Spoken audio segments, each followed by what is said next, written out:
Oke, sahabat Upland dan rekan-rekan Upland. Nah, pada siang hari ini kita berada di desa apa ini? Desa Gelang Kulon, ya. Kulon, Kecamatan Sampung. Ya. Sampung. Kabupaten Ponorogo. Nah, hari ini pas tanggal 17 ini ya. 17 Agustus ini. Jadi kita sudah merayakan hari kemerdekaan kita upacara. Setelah itu kita hampir setengah harian berpraktek ya. Praktek untuk melaksanakan konsep 1005. Jadi tadi saya juga mengikuti proses kita berpraktek tadi dengan 1005, sehingga terlintas dalam pikiran saya bahwa kondisi yang kita diskusikan tadi itu sebenarnya juga sangat terjadi di petani-petani kita di Upland. Jadi sebagai gambaran ini Pak Bayu dan Pak KB, bahwa di Upland itu kita di samping ada tanaman yang horti, tapi juga ada tanaman keras. Contoh ada manggis, kemudian ada lada, ada kopi, ada pisang kapi juga. Nah, untuk sebagai gambaran aja manggis contohnya. Jadi sebagian dari petani kita memang ada yang existing, Pak Bayu. Betul. Existing, tapi existing pun mereka kan nunggu setahun, Pak.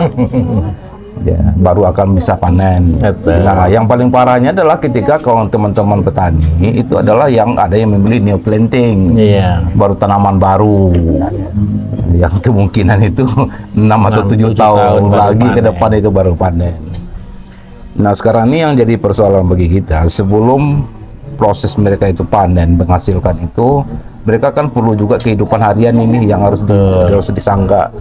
Jadi sebenarnya bukan hanya untuk tanaman-tanaman keras saja saya lihat, tapi adalah tanaman-tanaman horti aja pun juga seperti itu, karena mereka menunggu 3 sampai 4 bulan ke depan ya, seperti kentang kan 4 bulan atau 5 bulan juga kan. Demikian juga dengan bawang gitu ya, gitu. Nah, mungkin salah satu solusi yang harus kita bisa jawab itu adalah dengan konsep tadi. Maka saya teringat tadi ketika kita berpraktek tentang 1005, itu ada pendapatan harian, ada pendapatan 2 mingguan dan bulanan gitu ya. Nah, menurut saya ini sangat tepat ya, menurut saya ya, untuk diterapkan di lokasi Upland, terutama untuk lokasi yang mereka masih punya sisa tanah di samping tanah kebun mereka ya. Nah, jadi mungkin bisa diberikan pandangan kepada kita, kepada kawan-kawan Upland, Pak Bayu dan Pak KB, bagaimana ini penerapannya. Kalau seandainya ke depan itu kita juga bisa menerapkan konsep ini di Project Upland kepada petani kita di Upland di 11 kabupaten itu, Pak. Baik, gini. Pentingnya suatu konsep tentang manajemen pertanian itu akan menjadi kejawaban pentingnya kita bisa bertani. Ya. Karena apa? Ketika kita tidak bisa menemukan satu sistem manajemen, maka pertanian kita pasti akan ada yang kurang. Ya. Kita tidak bisa panen tiap hari, tapi kita butuh makan tiap hari. Ya. Nah, karena itulah solusi yang kita sebut dengan konsep 1005. Ya. Itu adalah gagasan untuk bagaimana kita punya penghasilan harian yang paling utama. Jadi kita tidak perlu butuh uang banyak kok setiap hari. Tadi kita panen sawi ya Pak Nov ya. Ya. Kita panen sawi walaupun sedikit, mungkin cuma 2-3 karung aja ikat gitu aja. Tetapi sebenarnya kalau itu dilakukan panen setiap hari, maka itu akan menjadi jawaban kebutuhan harian kita. Ya. Kemudian yang kedua, kita tidak perlu lahan luas. Banyak orang selalu berpikir salah, mereka punya lahan yang luas, tapi kadang-kadang untuk income harian mereka tidak ada. Ya. Karena itu kita gunakan lahan-lahan di samping rumah kita. Kalau boleh saya ilustrasikan, kita nyangkul setiap hari hanya 10 meter. Ya. Setelah nyangkul 10 hari 10 meter, kita tanam 10 meter setiap hari. Ya. Dengan sayur-sayur yang usianya di bawah 30 hari. Ya. Supaya apa? Supaya kita panen bisa setiap hari selama 1 bulan full. Ya. Kemudian yang kedua, ini tidak menghabiskan energi kita. Karena apa? Di situ kita cuma nyangkul sambil santai lah. Ya. Tapi sebenarnya itu sudah sama dengan penghasilan dengan bulanan yang cukup besar.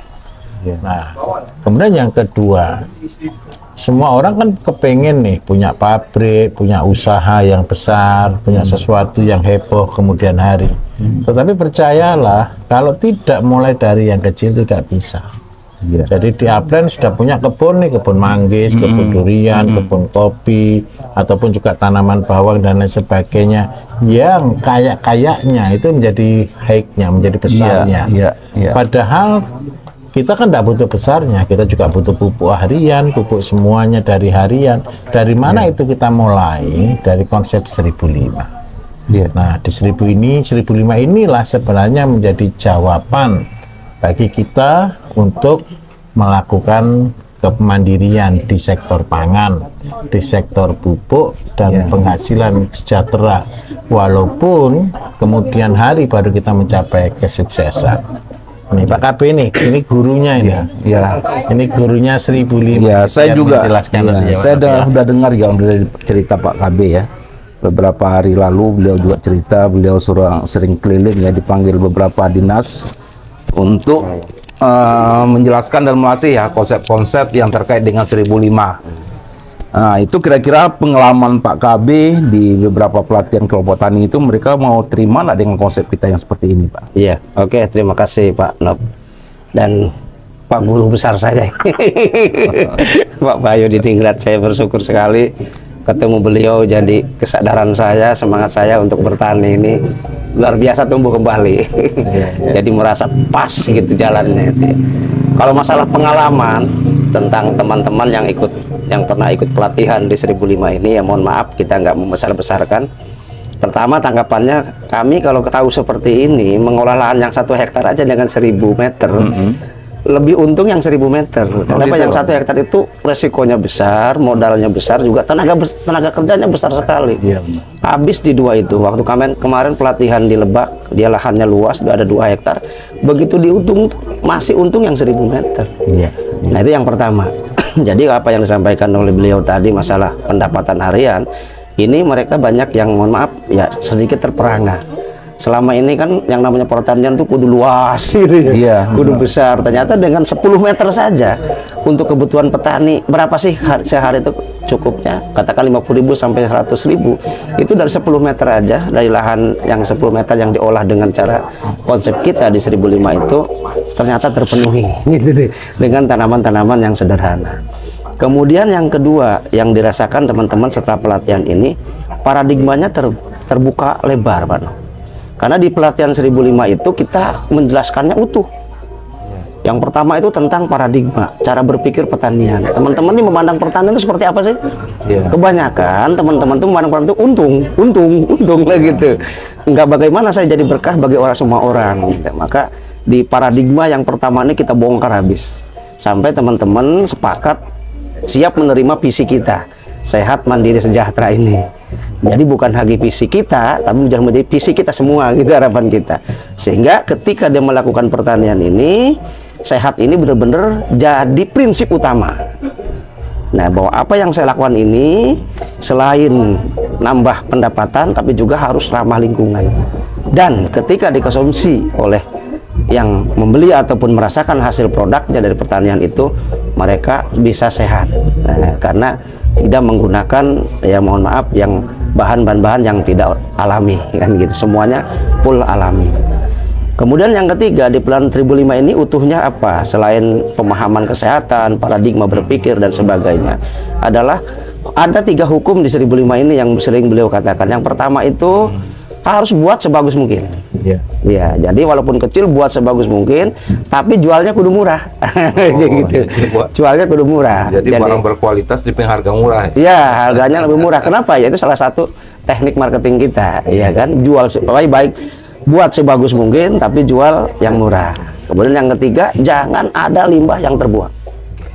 Jangan ada limbah yang terbuang. Jadi limbahnya semuanya bisa bermanfaat, bisa untuk pakan kembali, bisa untuk apa, POC kembali, bisa buat kompos kembali. Itu yang ketiga. Dan lagi hukum yang tidak tertulis 1005 itu, jangan memulai usahanya dari hutang. Gak boleh. Jadi mesti dari apa yang ada, dari yang dimilikinya, jadi dibangun supaya dari kecil itu menjadi besar. Ya kalau kita mengenalnya teori gara-gara. Ya, jadi di 1005 ini konsep yang pertamanya, sekalipun teman-teman yang belum punya lahan, wajib mengolah limbah rumah tangga. Karena dari situ, gara-gara itu, mengolah itu akan muncul berbagai hal potensi. Akan timbul VOC, akan timbul pakan, akan timbul kompos, sehingga karena kita punya kompos, ayo kita larikan ke pertanian. Karena kita punya pakan, kita larikan ke peternakan. Karena kita punya VOC, kita manfaatkan untuk lahan mengolah kita. Dan itu memang butuh pelatihan.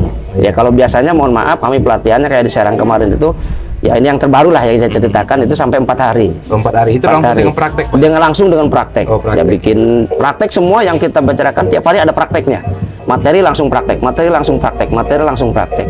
Dan apa di 1005 pesan beliau ini, di konsep sehat itu teman-teman juga harus bisa belajar bikin obat sendiri. Oh, sampai obat ya? Ya, kita belajar bikin obat sendiri. Untuk apa? Untuk teman-teman petani. Itu kaitannya dengan pertanian tadi apa, Pak? Ya, sangat erat sekali. Dia antara kesehatan dengan pertanian ini, ibaratnya dua mata uang yang tidak bisa dipisahkan. Berbicara kesehatan, ya harus bicara pertanian.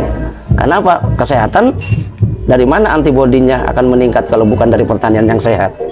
Nah gitu. Pertanian yang sehat juga berkaitan dengan petaninya yang sehat. Cara berpikirnya juga, fisiknya. Kenapa? Kalau petaninya nggak sehat, sakit-sakitan. Kalau orang Jawa loro-loroan gitu kan, mudah sakit. Petaninya bagaimana kan gitu? Dia nggak kuat. Maka petani di konsep 1005 itu dia juga harus bisa jadi dokter bagi dirinya sendiri dan keluarganya. Minimal dia bisa bikin jamu, minimal dia bisa bikin rebusan. Kalau dia rada sakit apa itu obatnya apa, itu juga kita jelaskan secara detail di pelatihan 1005 itu. Kayak gitu, Pak. Jadi yang konsep yang 1005 ini itu terkait dengan konsep yang Pak Bayu pernah ceritakan tentang integrated farming di Upland itu dulu, Pak ya? Betul sekali. Itu kira-kira apa saja, Pak, yang minimal yang ada dalam sebuah konsep dari 1005 ini, Pak? Jadi konsep 1005 itu adalah satu circle yang kita tadi Pak Kabis sampaikan dengan nama teori gara-gara. Jadi di dunia ini kan sebenarnya teorinya karena teori gara-gara. Jadi semua karena teori sebab akibat lah, boleh dikatakan seperti itu.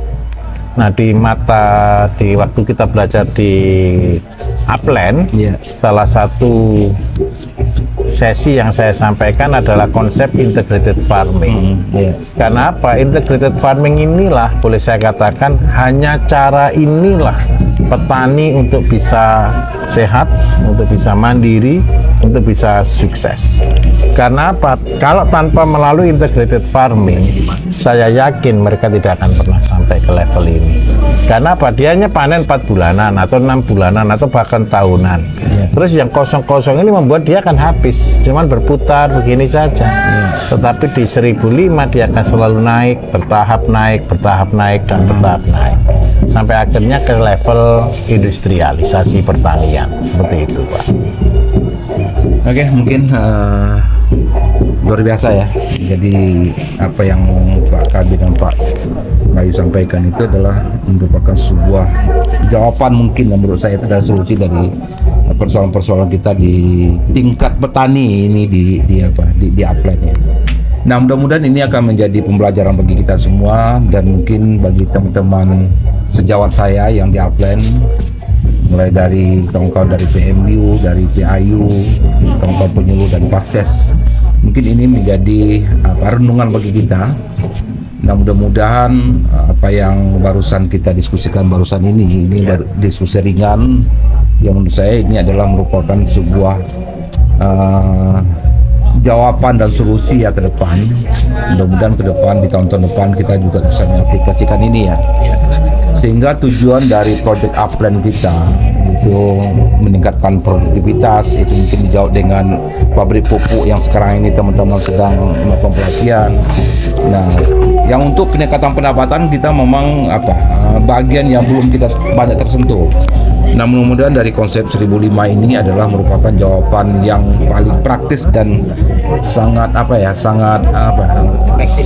efektif ya bagi kita kalau mungkin kita bisa menerapkannya di Upland. Mungkin demikian saja sahabat Upland dan rekan-rekan di Upland. Mudah-mudahan ini akan bisa kita aplikasikan di tahun depan untuk program 1005. Oke, assalamualaikum warahmatullahi wabarakatuh.